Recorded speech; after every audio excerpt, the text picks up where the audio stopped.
আসসালামু আলাইকুম। উম্মি আইমান ব্লগ চ্যানেলে সবাইকে স্বাগতম। কেমন আছেন সবাই? আশা করি সকলেই ভালো আছেন। আমরা আল্লাহর রহমতে খুব ভালো আছি।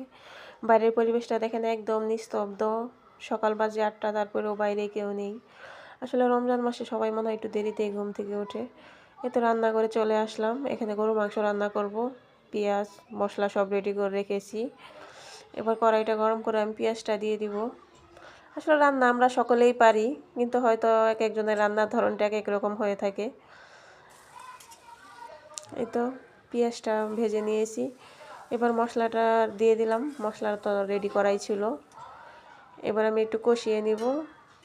এই তো মশলাটা কষানো হয়ে গেছে, মাংসটা দিয়ে দিব। মাংসটা দিয়ে দিচ্ছি।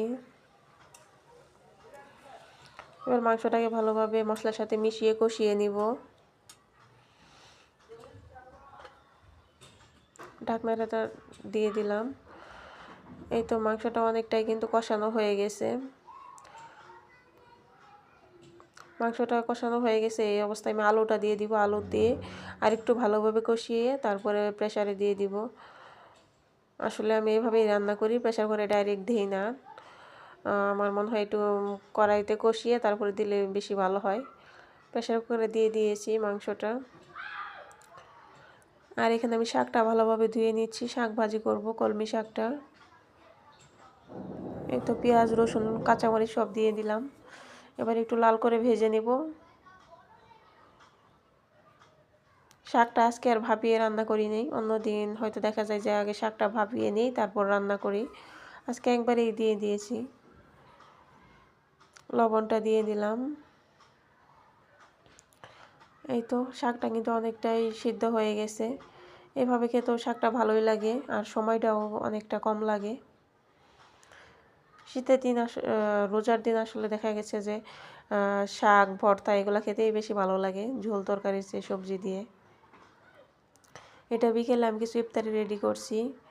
এখানে রান্না করব ছোলা দিয়ে। এটা আমাদের এলাকায় বলে চাল বিরিয়ানি। ছোলা দিয়ে, চাল দিয়ে ওটাই রান্না করছি। বিয়ের আগে এটা খুব বেশি খাওয়া হতো রমজান মাস আসলে। এখন খুব বেশি একটা করা হয় না। আমার বাচ্চারাও খুব পছন্দ করে, তাই মাঝে মধ্যে করার চেষ্টা করি। তো পানিটা দিয়ে দিলাম। এই তো একদম ঝরঝরে হয়েছে। এটা খেতে কিন্তু খুব ভালোই লাগে। আর এদিকে আমি পেঁয়াজটা ভেজে নিচ্ছি।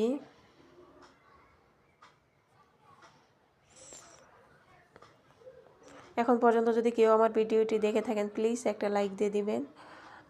আর যারা আমার চ্যানেলে নতুন আছেন, একটা সাবস্ক্রাইব করে দিবেন। আর যারা সাবস্ক্রাইব করে রেখেছেন তাদের তো অসংখ্য ধন্যবাদ। 2টা রোল ছিল, এটাও আমি ভেজে নিলাম। আজকের ইফতারটা আমি বিছানাতেই করব বসে, এজন্য একটা আমি সব খাবার এখানে গুছিয়ে নিচ্ছি। এই তো ভাজা পোড়া তরমুজ ছিল, তরমুজটাও কেটে নিয়েছি। আমার ছেলে তরমুজ খেতে খুবই পছন্দ করে। এই তো আমার চাল বিরিয়ানিটা, সাথে যেহেতু গরু মাংস রান্না করেছিলাম ওইটাও নিয়ে এসেছি, খেতে ভালো লাগবে। এই ছিল আজকের ছোটোখাটো ইফতারের আয়োজন। আসলে মানুষ কম, তাই খুব বেশি ইফতার রেডি করা হয় না। দেখা গেছে বেশি ইফতার বানালে ওগুলা পরে নষ্ট হয়, মানে খাওয়া হয় না। ভাজা পোড়া তো গরম খেতেই ভালো লাগে। সকালে ভালো থাকবেন, সুস্থ থাকবেন। আল্লাহ হাফেজ।